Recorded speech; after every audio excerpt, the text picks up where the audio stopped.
Bonjour à tous, bienvenue dans votre nouveau numéro d'ActuWeek sur Activision TV. On démarre avec les actualités de la semaine. Affaire des talibés d'Indiagne, 2 ans de prison avec sursis. C'est le verdict rendu par le tribunal de grande instance de Louga concernant l'affaire des talibés enchaînés.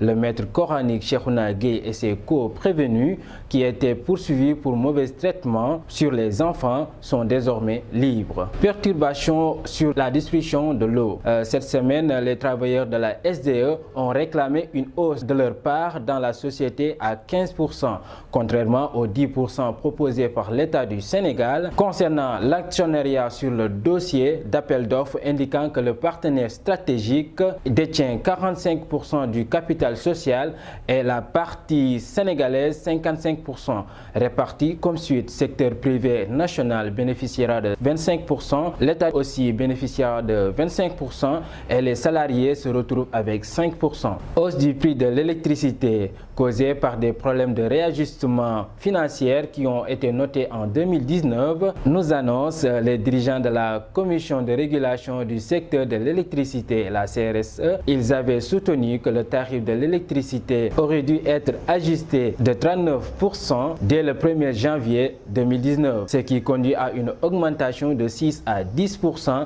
sur la facture d'électricité des ménages. Arrestation de Guy Marius Sagna et 8 autres manifestants devant les grilles du palais de la République. Suite à leur protestation contre les hausses du prix de l'électricité, ils avaient bravé l'arrêté Ousmane Ngom interdisant toute manifestation au centre-ville de Dakar. Les prévenus ont fait l'objet d'un mandat de dépôt à l'issue de leur audition par le procureur de la République. On enchaîne avec l'actualité internationale. Le président Emmanuel Macron convoque 5 présidents africains pour des clarifications. Le président français va rencontrer les présidents des pays du G5 Sahel à Pau, en France, le 16 décembre prochain pour des clarifications relatives à la présence française dans ces régions.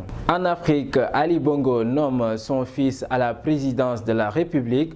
Nourdine Bongo Valentin, fils aîné du chef de l'État gabonais, Ali Bongo Onimba, a été nommé ce jeudi au Conseil des ministres au poste de coordinateur des affaires présidentielles. On termine en sport. Sadio Mané n'est pas le Ballon d'Or 2019. Le jury du magazine français France Football en a décidé ainsi au détriment de la volonté affirmée de nombreux observateurs du ballon rond. Sa saison exceptionnelle réalisée avec Liverpool et avec l'équipe nationale du Sénégal est saluée par des puristes du football. Malheureusement, pendant que beaucoup criaient au racisme, les votes ont montré que Sadio Mané ne faisait pas l'unanimité au niveau des journalistes africains.